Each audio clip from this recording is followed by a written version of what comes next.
Hello friends, स्वागत है आपका अपने YouTube channel one step online classes पर। हमारा जो सीरीज चल रहा था प्रोनाउन का, उसी को आज हम कंटिन्यू करेंगे। ठीक है, तो हम लोग 2 सेशन पढ़ चुके हैं प्रोनाउन का, जिसमें बेसिक हम लोग अभी देख रहे थे पर्सनल प्रोनाउन का। ठीक, तो धीरे धीरे बेसिक से एडवांस के तरफ हम ले चलेंगे आपको, क्योंकि बेसिक से क्या होगा कि आपका सारा क्वेश्चन का जो भी पैटर्न है, क्वेश्चन कैसे पूछता है, कहाँ से पूछता है, ठीक है, तो वो सारा पता चल जाएगा।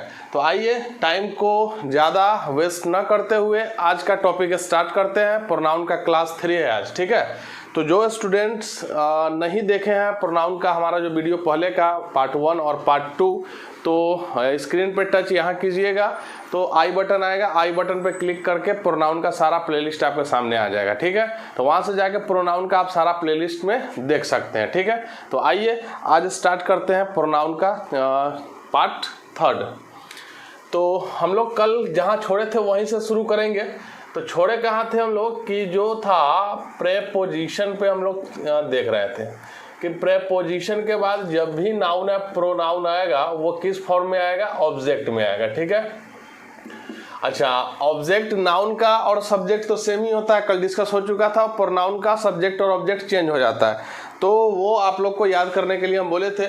और प्रोनाउन का जो ऑब्जेक्ट और सब्जेक्ट था, तो आई क्या था सब्जेक्ट और मी क्या था ऑब्जेक्ट, बी क्या था आपका सब्जेक्ट, अस क्या था आपका ऑब्जेक्ट, यू क्या था आपका सब्जेक्ट, यू ऑब्जेक्ट हो जाएगा, ही हो जाएगा सब्जेक्ट, हिम हो जाएगा ऑब्जेक्ट, सी का हर, इट का इट और दे का देम। ये तो हम लोग सीख लिए थे कल। ठीक है, तो इसको याद करके रखिए कि ये है सब्जेक्ट फॉर्म में और ये ऑब्जेक्ट फॉर्म में, ये फर्स्ट पर्सन, ये सेकंड पर्सन और ये थर्ड पर्सन में क्या क्या काम था, ये कल हम लोग पूरा डिस्कस कर चुके थे। कल हम लास्ट में छोड़े क्या थे कि प्रेपोजिशन में बहुत सारा प्रीपोजिशन है, एट है, ऑन है, इन है, फॉर है। ठीक है, उसके बाद आपका ओवर है, बिटवीन है, बिसाइड है, एमोंग है, विथ है। तो ये सारा प्रेपोजिशन हम लोग कल देख रहे थे कि इसी के बाद जो भी आएगा वो ऑब्जेक्ट में आएगा। ठीक है, आज हम लोग इसी में शुरू करेंगे आगे। तो कल हम बताए क्या थे कि हमारे पास 3 ऐसा प्रेपोजिशन है, फॉर, लाइक और बट। ये तीनों कंफ्यूजन क्रिएट करता है किसी भी एग्जाम में। किस लिए? क्योंकि ये 2 चीज़ क्या काम करता है, इसलिए कंफ्यूजन क्रिएट कर देता है। तो कल हम लोग डिस्कस कर रहे थे किस पे, लाइक पे। तो लाइक का हिंदी क्या होता है भाई, पसंद करना। तो ये ले लीजिए, ये बन गया वर्ब, और ये वर्ब बन जाएगा तो इसका V1, V2, V3, V4 और V5 ये हम कल डिस्कस कर चुके थे कि कैसे होगा। क्लियर है? और लाइक बनेगा प्रेपोजिशन। लाइक क्या बनेगा, प्रेपोजिशन। तो इसका हिंदी केवल बता दिए थे कि प्रेपोजिशन अगर लाइक बनता है तो इसका हिंदी हो जाएगा के समान। और ये क्या बताएगा, सिमिलरिटी। क्या बताएगा, सिमिलरिटी बताता है। और ये प्रेपोजिशन हो जाएगा तो इसके बाद नाउन या प्रोनाउन ऑब्जेक्ट बन के आएगा। क्लियर? चलिए इसी को कंटिन्यू करते हैं आगे। फिर हम लोग फॉर प्रेपोजिशन पे चलेंगे, फिर बट प्रेपोजिशन पे चलेंगे, देखेंगे फॉर क्या बन रहा है, बट क्या बन रहा है, कैसे बन रहा है। ठीक है, तो सारे चीज को देखेंगे। और इससे क्वेश्चन भी बहुत बार एग्जाम में आ चुका है, लाइक से, बट से और फॉर से। तो ये आपका इंपॉर्टेंट प्रेपोजिशन वगैरह है, इससे बहुत बार एग्जाम में पूछता है क्वेश्चन। तो आइए देखते हैं लाइक से रिलेटेड आज का क्वेश्चन। तो क्वेश्चन नंबर क्या है, he looks like his father. Look का हिंदी होगा दिखाई पड़ना। ठीक है, तो ही जो सब्जेक्ट के जगह आ रहा है, लुक्स हो गया वर्ब, लाइक क्या हो गया भाई, प्रेपोजिशन। और प्रेपोजिशन के बाद आएगा ऑब्जेक्ट, ऑब्जेक्ट के जगह 2 चैप्टर, नाउन या प्रोनाउन। तो ये आपका फादर क्या है भाई, नाउन है, किसी का नाम है तो चेंज करने का जरूरत नहीं है। यानी ही जो सब्जेक्ट के जगह पे आ रहा है वो किसके जैसा दिखता है, अपने पिता के जैसा दिखता है। क्लियर है इतना? ठीक, दूसरा क्वेश्चन, ही laughs like his father। अब दूसरा क्वेश्चन जो सेकंड सेंटेंस है उसमें जरा ध्यान से देखिएगा कि क्या कह रहा है कि ये लाफ हो गया वर्ब, ये ही क्या हो गया भाई सब्जेक्ट, और लाइक क्या हो गया भाई प्रेपोजिशन, और हिज फादर क्या हो गया भाई, ऑब्जेक्ट इसका, ठीक है, प्रेपोजिशन का। तो ही हंसता है किसके जैसा, हिज फादर के जैसा, यानी हिज फादर और ही एक ही तरीका से हंसता है, इसीलिए लाइक प्रेपोजिशन का यूज किया गया। क्या बताने के लिए, सिमिलरिटी बताने के लिए, समानता बताने के लिए। तो जब भी लाइक प्रेपोजिशन आएगा वाक्य में वो समानता बताएगा। क्लियर। कल हम लोग ये तो देख ही लिए थे। चलिए एक एग्जाम्पल और हम लोग देखेंगे यहाँ पे, इसको मिटा देते हैं। कल इतना हम लोग समझ चुके थे, चलिए इसको भी मिटा देते हैं। याद कर लीजिए किसका ऑब्जेक्ट क्या है, वो अब बताने का जरूरत नहीं है। आइए, आज का यू आर हार्ड वर्किंग या you are intelligent like Madan. Question number B क्या कर रहा है, you like Madan is intelligent. अब चेक करना है यहाँ पे, ये आर कौन सा वर्ब हो गया, लिंकिंग वर्ब। पीछे जो नहीं पढ़ा है वो पढ़ लेगा। यू क्या है भाई, सब्जेक्ट, सब्जेक्ट लिंकिंग वर्ब के बाद आता है कॉम्प्लीमेंट। लाइक किसका काम कर रहा है, प्रेपोजिशन का, और लाइक के बाद क्या आएगा भाई, ऑब्जेक्ट आएगा, और ऑब्जेक्ट नाउन या प्रोनाउन आता है। मदन किसी का नाम हो गया नाउन, नाउन का चेंज नहीं किया जाता है, ठीक है। अब सेकंड सेंटेंस में देखिए, तो you are intelligent like Madan, यानी तुम इंटेलिजेंट हो किसके जैसे, मदन के जैसे, यानी मदन भी इंटेलिजेंट है। अब नेक्स्ट क्वेश्चन में क्या करा, यू सब्जेक्ट हो गया। अब लाइक दो चीज का काम करेगा, वर्ब या प्रेपोजिशन का। कल जो मेरा क्लास देखा होगा वो जान गया होगा कि इसमें दो आ रहा है, एक इज भी आ रहा है, एक लाइक भी आ रहा है। इज केवल किसका काम कर सकता है, वर्ब का। लाइक वर्ब का भी काम कर सकता है, प्रेपोजिशन का। तो इसको दूसरा काम करवा लेते हैं, क्योंकि ये तो दूसरा काम करेगा नहीं, तो इसको वर्ब मान लेते हैं, इसको प्रेपोजिशन। प्रेपोजिशन मानेंगे तो ये ऑब्जेक्ट बन गया, ऑब्जेक्ट की जगह नाउन या प्रोनाउन आएगा। मदन किसी का नाम हो गया, नाउन हो गया। ये इज जो है वर्ब, ये इज जो ऑब्जेक्ट के साथ कभी आ नहीं सकता है, क्योंकि ऑब्जेक्ट वर्ब नहीं लेता है। वर्ब लेने का काम सब्जेक्ट का होता है, सब्जेक्ट यू है, तो यू के अनुसार क्या हो जाएगा भाई, आर। तो ये वाला जो सेंटेंस है ये नीचे लिख दिया, केवल पोजीशन क्या कर दिया, चेंज कर दिया। ध्यान से देखिएगा बात, पोजीशन क्या कर दिया, दोनों का चेंज। और दोनों का दोनों सेंटेंस क्या है, पॉजिटिव सेंटेंस। तो पॉजिटिव सेंटेंस में लाइक को लास्ट में लिख दे यहाँ पे, या लाइक को सब्जेक्ट के बगल में लिख दे, फंसाने के लिए मीनिंग चेंज नहीं होता है, ठीक है। तो यहाँ याद रखिएगा, पॉजिटिव सेंटेंस में no change in the meaning, no change in the meaning, कोई मीनिंग में चेंज नहीं होता है। आप लास्ट में लिखिए प्रेपोजिशन लाइक को, या प्रीपोजिशन लाइक को सब्जेक्ट के बगल में लिखिए, मीनिंग चेंज नहीं हुआ। यू आर इंटेलिजेंट लाइक मन, तुम इंटेलिजेंट हो मोहन के जैसा, तुम मोहन के जैसा क्या हो, इंटेलिजेंट हो। दोनों बातें एक ही हो गया। लेकिन अगर सेंटेंस, एक मिनट,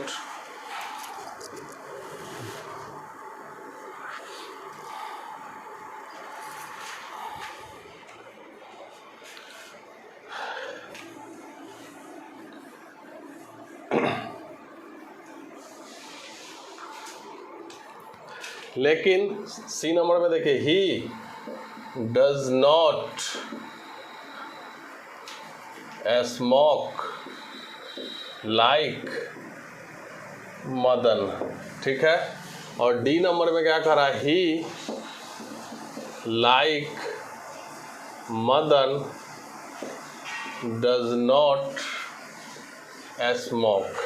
अब ध्यान से देखिएगा कि ये दोनों सेंटेंस पॉजिटिव था और ये दोनों सेंटेंस निगेटिव है, ठीक है। तो निगेटिव और पॉजिटिव रहने के से होता क्या है देखिएगा। तो यहाँ पे हम लिखे क्या, डज हो गया हेल्पिंग वर्ब और स्मोक इसका हो गया मेन वर्ब, यानी ये हेल्पिंग वर्ब और ये हो गया मेन वर्ब। तो ये आपका सब्जेक्ट हो गया ही इस हेल्पिंग वर्ब के लिए। तो जब सब्जेक्ट हो गया तो लाइक को हम वर्ब नहीं मान सकते हैं, क्योंकि एक सब्जेक्ट किसी दो वर्ब के लिए तब आएगा जब वाक्य में कंजंक्शन होगा। तो ये इसके लिए भी आ सकता था और ही इस लाइक के लिए भी आ सकता था, वर्ब के लिए। तो लाइक यहाँ में वर्ब नहीं बनेगा, क्या बनेगा, प्रेपोजिशन बनेगा। प्रेपोजिशन के बाद आता है क्या, ऑब्जेक्ट आता है। ऑब्जेक्ट क्या होगा, नाउन या प्रोनाउन होगा। मदन किसी का नाम है तो नाउन हो गया, ठीक है। अब हम बताया क्या था, सिमिलरिटी दिखाएगा। तो ही डज नॉट स्मोक, वह स्मोक नहीं करता है। किसके जैसा? मदन के जैसा। अब एक चीज़ बताइए, मदन करता है कि नहीं करता है? ठीक है, तो इसका मतलब हो गया कि मदन करता है। ठीक, अब इसमें देखिए, अगर आप डज नॉट स्मोक, ये हो गया हेल्पिंग वर्ब और ये हो गया मेन वर्ब, और लाइक जो है वर्ब भी बन सकता है। प्रेपोजिशन क्या बनाइएगा? इसको वर्ब बनाइएगा, तो इसको क्या बनाइएगा? हेल्पिंग वर्ब को। ठीक है, इसको अगर वर्ब ही के लिए बना दीजिएगा तो डज का सब्जेक्ट कहाँ है? डज का तो सब्जेक्ट नहीं बचेगा, यानी कि हम इसको हेल्पिंग वर्ब से कोई दूसरा चीज़ बना नहीं सकते हैं। तो इसको बना दिए इसका सब्जेक्ट, यानी ही बन गया सब्जेक्ट किसका? इस डज का। तो हम इस लाइक को क्या बनाएंगे? प्रीपोजिशन। प्रेपोजिशन बनाएंगे तो मदन हो गया ऑब्जेक्ट, और ऑब्जेक्ट के लिए ये वर्ब आता नहीं है, तो ये ही हो गया इसका सब्जेक्ट। अब देखिए, अगर हम निगेटिव सेंटेंस में लाइक प्रीपोजिशन का प्रयोग अगर वाक्य के अंत में करेंगे और सब्जेक्ट के बगल में करेंगे तो मीनिंग चेंज हो जाएगा। मीनिंग क्या हो जाएगा? चेंज। Meaning change.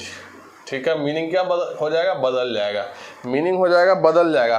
अब ये किस में होगा? निगेटिव वाक्य में होगा। अब इसका देखिए, he does not smoke like Mohan, अगर लास्ट में लिखा हुआ है तो ही नहीं करता है, ही नहीं करता है स्मोक, किसके जैसा? मदन के जैसा, यानी मदन करता होगा। क्लियर? अब देखिए, दोनों को साथ में लिखेंगे प्रेपोजिशन के थ्रू। ही लाइक मोहन, ही लाइक मदन, यह वह किसके जैसा? मदन के जैसा।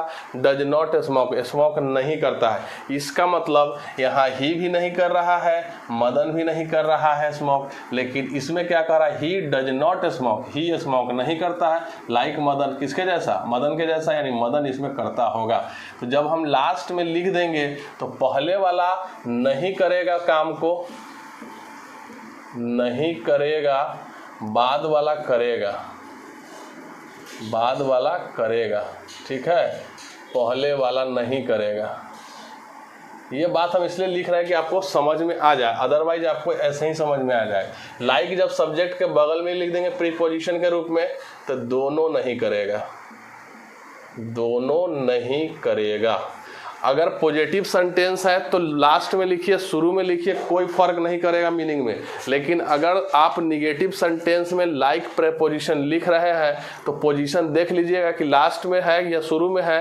लास्ट में होगा तो पहले वाला नहीं करेगा, बाद वाला करेगा। और अगर शुरू में लिख रहे हैं सब्जेक्ट के साथ उस लाइक प्रेपोजिशन प्लस ऑब्जेक्ट को, तो ये भी काम नहीं करेगा और ये भी वो काम नहीं करेगा, दोनों काम को नहीं करेगा। क्लियर है? चलिए एक क्वेश्चन इसी से रिलेटेड आपको देते हैं और आप बना के जल्दी से अभी बताइए कि इसका आंसर क्या होगा।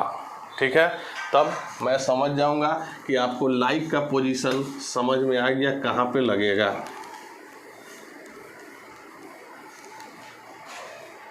एक निगेटिव क्वेश्चन देते हैं और लाइक का पोजीशन बताना है कि वाक्य के शुरू में होगा या अंत में होगा। क्लियर है? चलिए क्वेश्चन क्या है? Animals like birds cannot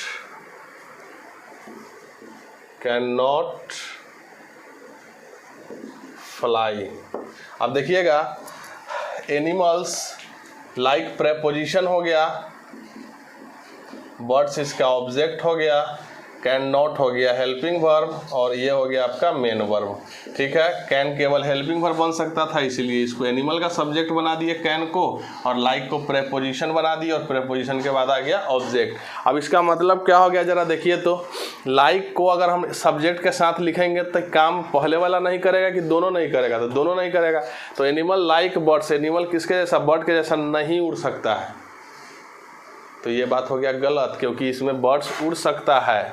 तो एक को नहीं करवाना है, दूसरे को करवाना है, तो पोजीशन क्या करना पड़ेगा? लास्ट में लिखना पड़ेगा। तो ऐसे लिखिए, animals can not fly like birds. ठीक है, एनिमल्स नहीं उड़ सकता है, किसके जैसा? बर्ड्स के जैसा, यानी ये उड़ सकता है और ये नहीं उड़ सकता है। तो इसमें ये लाइक बीच शुरू में नहीं आएगा, लाइक का पोजीशन लास्ट में जाएगा। और इस टाइप से एग्जाम में क्वेश्चन आपको लाइक से दे देगा कि लाइक से निगेटिव में ऐसे ही क्वेश्चन पूछ देगा कि लाइक का पोजीशन पहले होगा या बाद में होगा।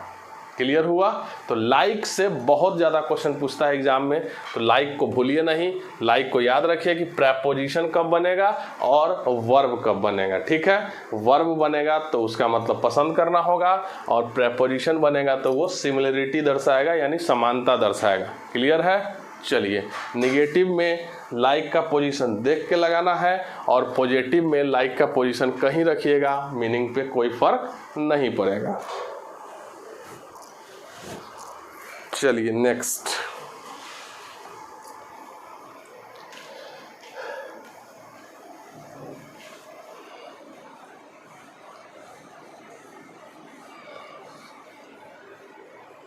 आप लोग को समझ में आ रहा होगा अच्छे से कि कौन सा वर्ड कैसे लाइक शुरू में जाएगा, कैसे लास्ट में जाएगा, ये सब समझ में आ रहा होगा। पॉजिटिव में मीनिंग में कोई परिवर्तन नहीं होगा, कोई चेंजिंग नहीं होगा, लेकिन अगर वही लाइक का प्रयोग हम निगेटिव में कर देंगे लाइक प्रेपोजिशन के रूप में, तो वो चेंज कर देगा मीनिंग को ही। तो मीनिंग को चेंज करेगा तो पोजीशन देख लीजिएगा कि शुरू में होगा या लास्ट में होगा। ठीक है, और ध्यान से क्लास को समझिए, क्योंकि आज का टॉपिक है बहुत इंटरेस्टिंग, क्योंकि ये दो चीज़ का काम करता है और उसमें फंसा देता है। ठीक है, चलिए अब हम लोग आते हैं हमारे प्रीपोजिशन जो फंसाता है किस पे, फॉर पे। फॉर का हिंदी होगा के लिए, क्या बताएगा, रिलेशन बताएगा, किससे, नाउन से, तो इसको हम क्या बोलेंगे, प्रेपोजिशन बोलेंगे। ठीक है, प्रेपोजिशन का काम करेगा तो रिलेशन बताएगा किससे, नाउन का, और हिंदी क्या होगा इसका, के लिए। ठीक है, अच्छा फॉर क्या करता है, कंजंक्शन का भी काम करता है भाई। ठीक है, क्या किसका काम करता है, कॉन्जंक्शन का काम करता है, कॉन्जंक्शन का काम करेगा। तो कॉन्जंक्शन का मतलब हो जाए जोड़ना, तो जोड़ने का काम करेगा फॉर। किसको जोड़ेगा, तो क्लाउज को जोड़ेगा, क्लाउज 1 को क्लाउज 2 से जोड़ेगा। ठीक है, और इसका हिंदी होगा क्योंकि, और क्या बताएगा, रीजन बताने के लिए आता है। ठीक है, क्या बताने के लिए आता है, रीजन बताने के लिए आएगा जब कंजंक्शन का काम करेगा। और हिंदी क्या होगा, क्योंकि, और आपको पता है कि क्योंकि का इंग्लिश होता है बिकॉज, ये भी कंजंक्शन है। आप कहिएगा कि सर बिकॉज के जगह फॉर लिख सकते हैं, तो हाँ बिकॉज के जगह फॉर लिख सकते हैं। कंडीशन क्या है कि अगर क्लाउज 1 क्लाउज 2 को जोड़ना है यहाँ पे, तो बिकॉज भी लिख सकते हैं, बिकॉज भी लिख सकते हैं, या फॉर भी लिख सकते हैं। दोनों का हिंदी क्योंकि होगा। बिकॉज लिखिएगा तो क्लाउज 1 क्लाउज 2 के बाद कॉमा नहीं दीजिएगा, फॉर लिखिएगा तो क्लाउज 1 के बाद कॉमा तब फॉर लिखिएगा, तब क्लाउज 2 लिखिएगा। यही फ़र्क है इसमें। ठीक है, फिर से समझिए, क्लाउज 1 क्लाउज 2 को जोड़ने के लिए बिकॉज या फॉर दोनों में से कोई ले लीजिए। दोनों रीजन बताएगा, कारण बताता है, हिंदी क्योंकि होता है। फॉर लिखना है तो फॉर के पहले कॉमा दे दीजिएगा, बिकॉज लिखिएगा तो कॉमा नहीं दीजिएगा। और अगर ये प्रेपोजिशन का काम कर रहा है तो अपने बाद नाउन लेगा या प्रोनाउन लेगा, और नाउन और प्रोनाउन का क्या बताएगा, रिलेशन। हिंदी मीनिंग तो आपको पता है कि क्या होता है, के लिए होता है। क्लियर है। चलिए तो एग्जाम्पल से हम लोग क्लियर करते हैं इसको। Radha bot A bike for I. ठीक है, तो बॉट हो गया वर्ब, राधा हो गई सब्जेक्ट के जगह नाउन या प्रोनाउन आएगा। प्रोनाउन है नहीं, नाम है किसी का, राधा। राधा बॉट वाट, वाट का रिप्लाई ऑब्जेक्ट आएगा, ऑब्जेक्ट के जगह नाउन या प्रोनाउन। बाइक किसी चीज़ का नाम है तो नाउन हो गया। ये ऑब्जेक्ट इस वर्ब का था। वर्ब का ऑब्जेक्ट कैसे आएगा आपको पता है, यहाँ पे ये फॉर प्रीपोजिशन है। प्रीपोजिशन के बाद ऑब्जेक्ट आ रहा है, ऑब्जेक्ट नाउन या प्रोनाउन होगा। आई किसी का नाम नहीं है तो प्रोनाउन। प्रोनाउन में सब्जेक्ट अलग होता है, ऑब्जेक्ट अलग होता है। आई का ऑब्जेक्ट क्या हो जाएगा, मी हो जाएगा। अब ये जो है फॉर, इस मी का रिलेशन किसके साथ दर्शा रहा है, बाइक के साथ। कि ये जो बाइक है ये किसके लिए है, मी के लिए है। तो ये लीजिए प्रीपोजिशन इस अपने बाद आने वाले नाउन या प्रोनाउन का रिलेशन किसी दूसरे शब्द से दिखाएगा, और वो दूसरा शब्द कौन है, बाइक है। क्लियर है। तो जब भी फॉर आएगा प्रेपोजिशन के रूप में तो इसके बाद नाउन या प्रोनाउन, और उस नाउन और प्रोनाउन का रिलेशन देखिएगा किसी न किसी से दर्शा देगा, ठीक। लेकिन जब वो कंजंक्शन का काम करेगा तो क्लाउज को जोड़ेगा, और दो क्लाउज का मतलब होता है जिसमें अपना सब्जेक्ट और अपना प्रेडिकेट हो, यानी कि वहाँ दो सेंटेंस नजर आएगा आपको एक ही सेंटेंस में, समझ जाइएगा कि वो क्लाउज होता है, वो वाक्य नहीं होता है, ठीक। चलिए आइए एक एग्जाम्पल के थ्रू हम लोग समझते हैं इसको।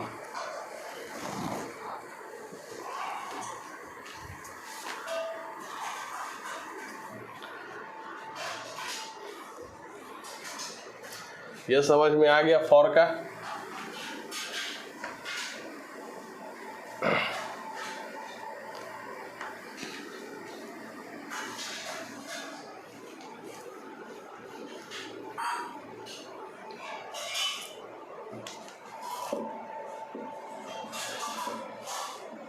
Everyone likes him, ठीक है। डैश ही इज ऑनेस्ट, ठीक है। अब देखिए ये आपका सब्जेक्ट हो गया, ये वर्ब हो गया, ये ऑब्जेक्ट हो गया, ये सब्जेक्ट हो गया, ये लिंकिंग वर्ब हो गया, ये ठीक है वर्ब, तो सब्जेक्ट वर्ब हो गया, सब्जेक्ट वर्ब हो गया। एक वाक्य यहाँ से यहाँ, एक वाक्य यहाँ से यहाँ नजर आ रहा है, तो जब एक ही सेंटेंस में दो वाक्य नजर आएगा तो उसको बोलेंगे क्लाउज। ये क्लाउज 1 हो गया, ये क्लाउज 2 हो गया। दोनों क्लाउज को जोड़ने के लिए बीच में क्या चाहिए हमको, कंजंक्शन चाहिए, और कंजंक्शन यहाँ पे लगेगा। क्या देखते हैं, एवरीवन लाइक्स हिम, प्रत्येक लोग हिम को क्या करते हैं, पसंद। और पसंद करने का क्या दिखा रहा है, ये कारण। उसका कारण क्या है, तो कारण यही है कि जो हिम है यहाँ किसके रूप में आ गया, सब्जेक्ट के रूप में। वह क्या है, ऑनेस्ट है, और उसका यही कारण है कि प्रत्येक लोग इसको पसंद करते हैं। तो क्लाउज 2 में क्या दिखा रहा है, कारण, और कारण या इंग्लिश में क्या बोलेंगे इसको, रीजन, दिखाने वाले क्लाउज को दूसरे क्लाउज से जोड़ने के लिए प्रेपोजिशन क्या लगाते हैं, फॉर। और आप बिकॉज भी लगा सकते थे, लेकिन कॉमा अगर नहीं रहेगा तो बिकॉज, और कॉमा रहेगा तो फॉर, और दोनों का हिंदी क्या हो जाएगा आपका, ये हो जाएगा आपका क्योंकि, ठीक है। कोई दिक्कत है तो बोलिए, यहाँ तक कोई दिक्कत नहीं है, ठीक। तो एवरीवन लाइक्स हिम, प्रत्येक लोग उसे पसंद करते हैं क्योंकि ही इज ऑनेस्ट, क्योंकि वह क्या है, ईमानदार है। और जैसे ही देखिएगा फॉर जहाँ होगा कंजंक्शन के रूप में, उसके बाद वाला जो होगा पार्ट यानी क्लाउज होगा, वो क्या बताएगा, कारण बताएगा। कारण के अलावा कुछ नहीं बता सकता है, ठीक है। तो जहाँ भी कारण बताना होगा वहाँ या तो बिकॉज लिखिए या फॉर लिखिए। बिकॉज लिखिएगा तो कॉमा नहीं देना है, फॉर लिखिएगा तो कॉमा दे देना है, जैसे आपका मन हो ऐसे लिख सकते हैं। क्लियर। चलिए एक और क्वेश्चन देखते हैं।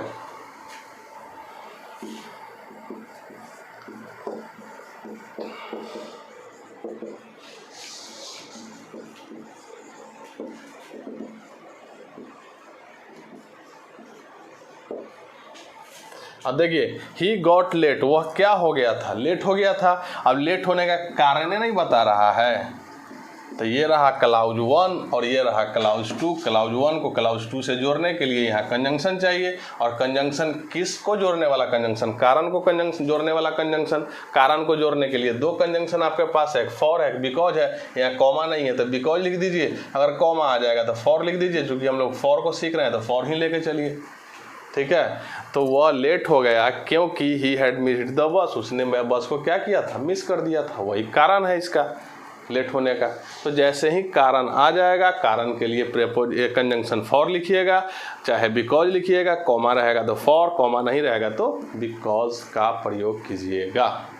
कोई प्रॉब्लम है यहाँ तक तो बोलिए, नहीं है, आगे बढ़ा जाए। चलिए एक और क्वेश्चन देखते हैं। चलिए एक और क्वेश्चन देखते हैं। Let us not go on foot dash we are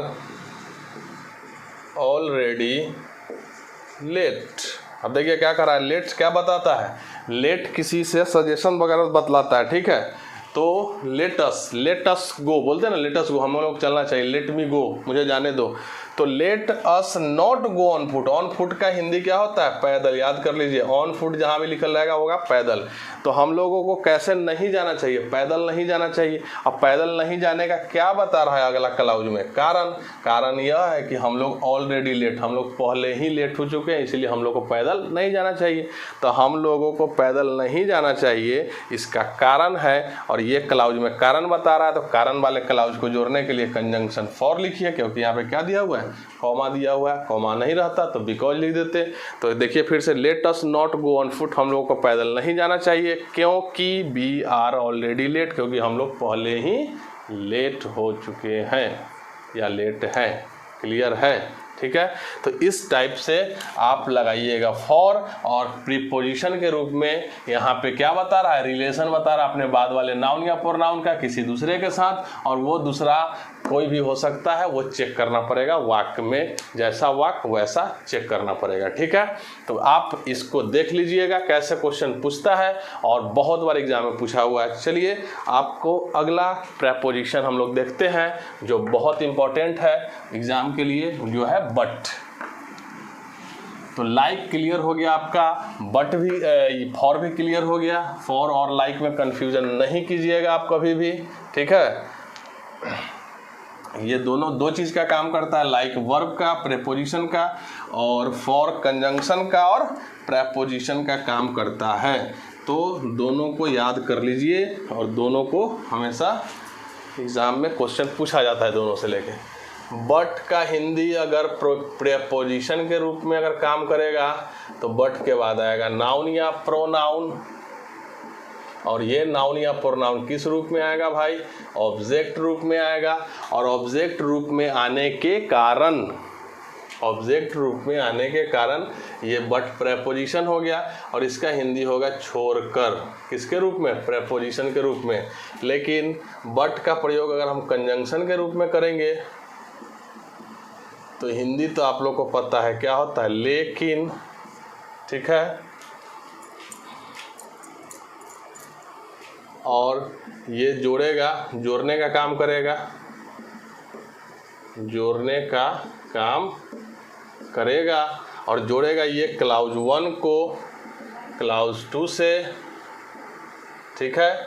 और जब क्लाउज 1 और क्लाउज 2 को जोड़ेगा तो ये क्या बताएगा? Opposite result.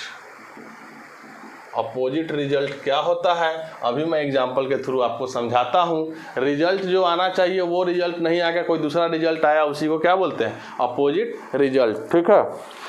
फॉर क्या करता था? रीजन यानी कारण को जोड़ता था, ये अपोजिट रिजल्ट को जोड़ेगा, यानी कि विपरीत निर्णय को जोड़ेगा। ठीक, यहाँ पे। और याद रखिएगा कि बट का प्रयोग करेंगे तो अपोजिट रिजल्ट के लिए, अपोजिट रिजल्ट के लिए आपके पास कंजंक्शन और भी है, बट भी है। तो और कंजंक्शन कौन होगा वो मैं अभी बताता हूँ। फिलहाल एक एग्जाम्पल के थ्रू चलते हैं। Everyone but he has agreed. ठीक है। अब देखिए, अगर ये बट कंजंक्शन होता तो कंजंक्शन होता तो इसको जोड़ता, और हिंदी होता लेकिन। ठीक है। एवरीवन लेकिन वह हैज एग्रीड। एवरीवन प्रत्येक लोग, लेकिन वह एग्री है। इसका कुछ सेंस निकल रहा है? नहीं निकल रहा है।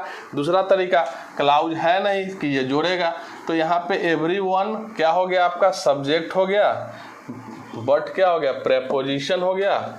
और हिम क्या हो गया? ऑब्जेक्ट। तो ही का ऑब्जेक्ट को कर लीजिए हिम, और ये जो वर्ब है इस एवरीवन के लिए आएगा, तो आंसर हो जाएगा एवरीवन हैज एग्रीड। सभी लोग एग्री है, प्रत्येक लोग एग्री है।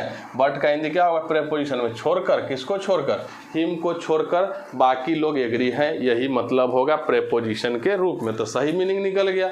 लेकिन अगर कंजंक्शन के सेंस में देखेंगे, एवरीवन लेकिन वह एग्री है, एवरीवन प्रत्येक लोग लेकिन वह एग्री है, कुछ मतलब समझ में नहीं आ रहा है, मीनिंग भी अटपटा निकल रहा है, इसलिए ये कंजंक्शन नहीं होगा। कंजंक्शन नहीं होगा तो ये प्रेपोजिशन होगा, और प्रेपोजिशन में इसका मतलब क्या होगा? छोड़कर। क्लियर है? चलिए कंजंक्शन में देखते हैं। She was ill,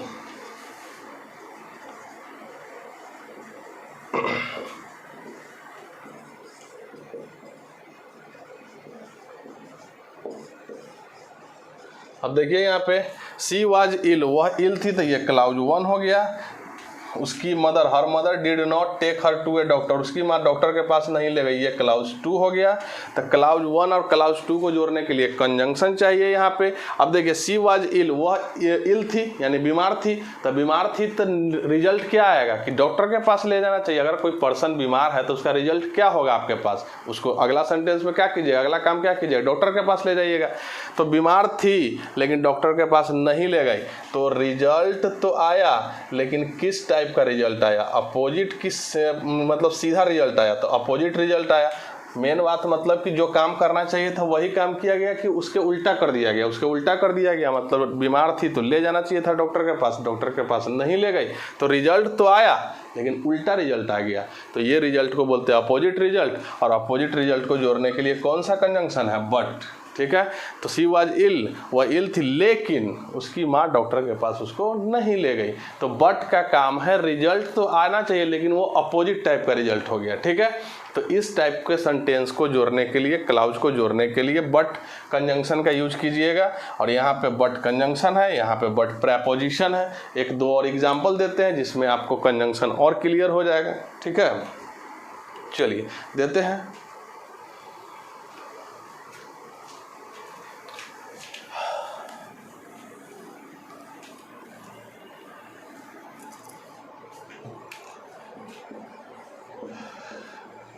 He has much money.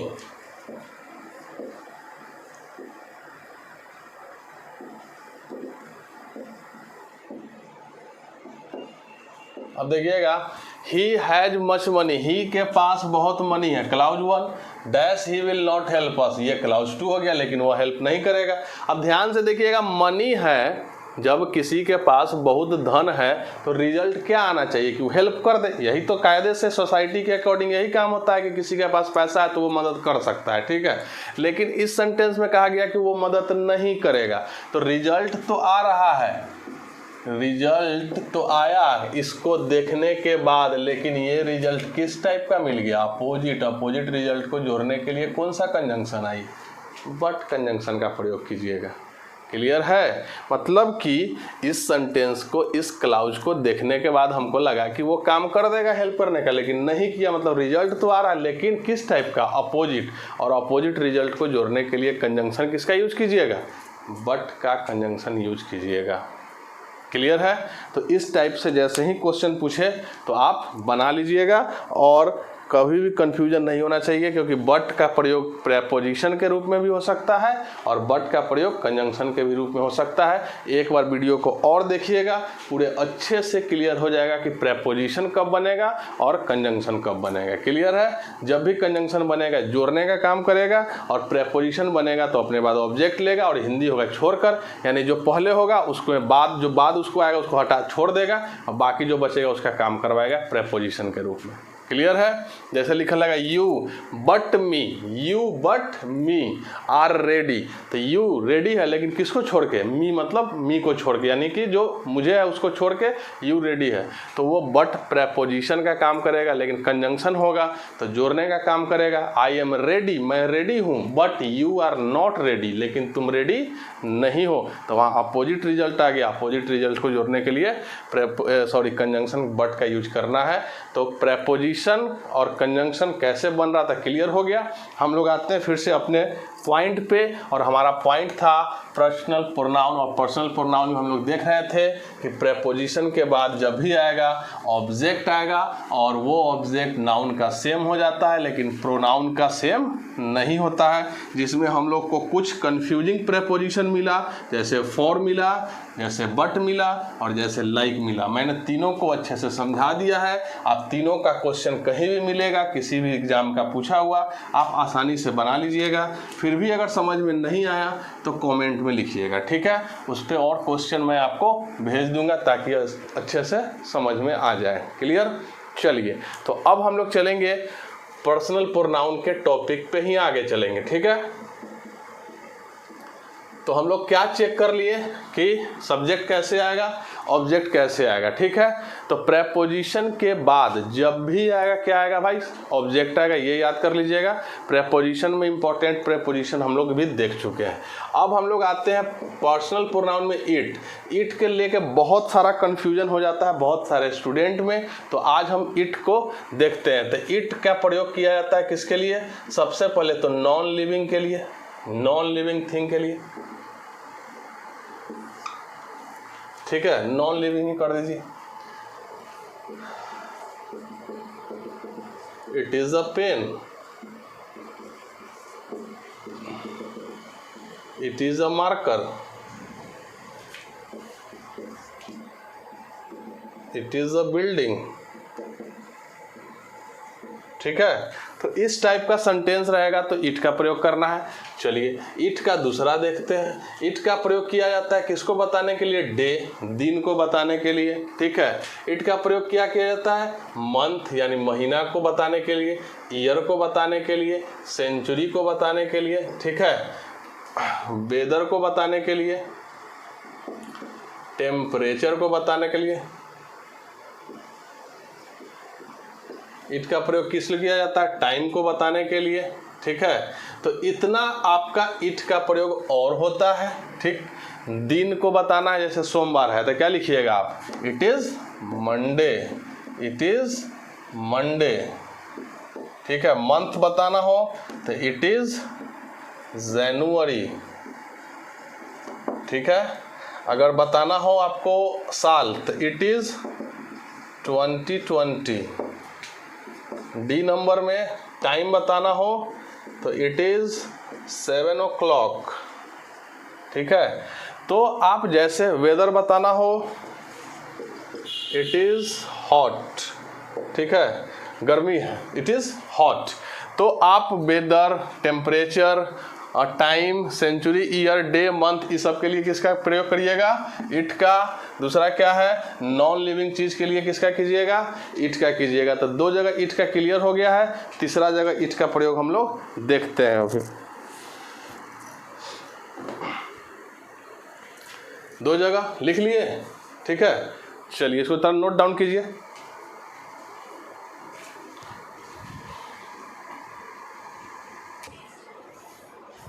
लिख लिए। चलिए तो इसको मिटाते हैं और आगे और इट का हम यूज बताते हैं, ठीक है। चलिए इट का एक और यूज देख लेते हैं क्या होगा।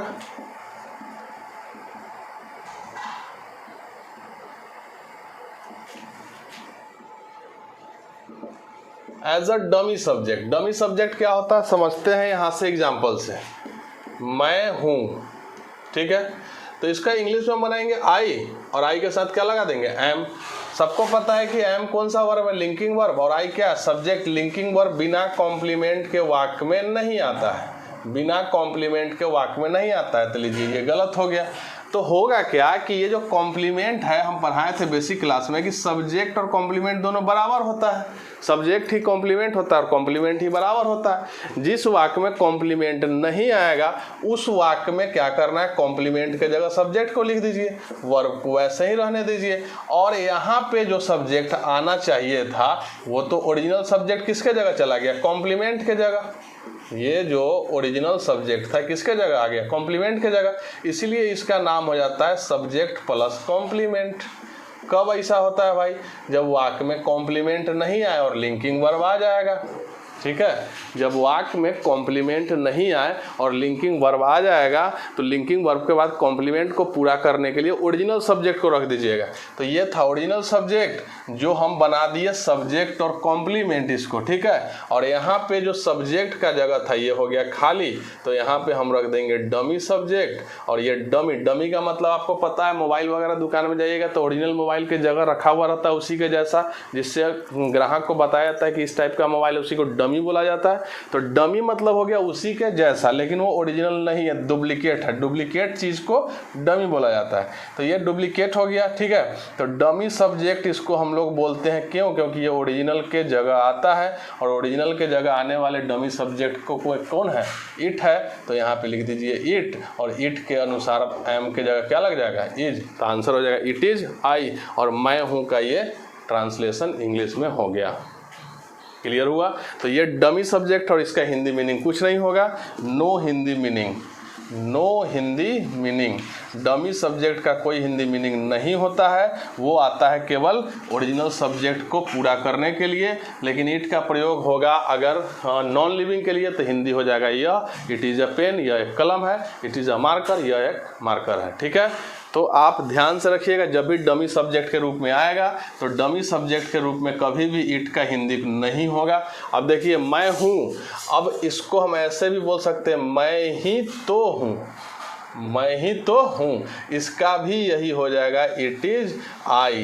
तो जहाँ भी आपको मैं हूँ या मैं ही तो हूँ मिले इस टाइप का, समझ जाइएगा उसको ऐसे ही बनाना है। अब देखिए हम बोलेंगे सोमवार है, सोमवार है ना, सोमवार है, तो हम सोमवार को लिख दिए मंडे, और है को लिख दिए इज लिंकिंग वर्ब के बाद कॉम्प्लीमेंट नहीं आया तो गलत हो गया, गलत हो गया ना भाई। तो नहीं आएगा कॉम्प्लीमेंट जब लिंकिंग वर्ब के बाद, तो सब्जेक्ट को रखो कॉम्प्लीमेंट के जगह। तो लो सब्जेक्ट को रख दो, हेल्पिंग वर्ब को लिख दो, ये लिंकिंग वर्ब को, और यहाँ डमी सब्जेक्ट चाहिए। तो मंडे दिन को दिखाने के लिए कौन सा डमी सब्जेक्ट आएगा? इट। और यहाँ भी इट का कोई हिंदी नहीं होगा, क्योंकि यहाँ पे डे को दिखाने के लिए इट एज किसके रूप में आता है? डमी के रूप में आता है। क्लियर हुआ कि नहीं हुआ? 2020 है तो इट इज़ 2020 लिखते हैं। क्लियर? चलिए हम अगर लिख देंगे सीता ही तो है, सीता ही तो है, तो हम क्या लिखेंगे? सीता इज। ये हो गया गलत। तो क्या करना पड़ेगा? सीता को सब्जेक्ट को कॉम्प्लीमेंट की जगह लिख दीजिए, लिंकिंग वर्ब को लिंकिंग वर्ब की जगह यहाँ पे डमी सब्जेक्ट इट को लगा दीजिए, तो हो जाएगा इट इज सीता। क्लियर है? तो सीता है या सीता ही तो है, दोनों का इंग्लिश होगा इट इज सीता। बताइए इसका क्या होगा? वे लोग ही तो है। जल्दी से कमेंट करिए तो इसका क्या होगा? वे लोग ही तो है का क्या बनेगा? It is they. ये इज जब भी लगाइएगा इस डमी सब्जेक्ट के अनुसार लगाइएगा।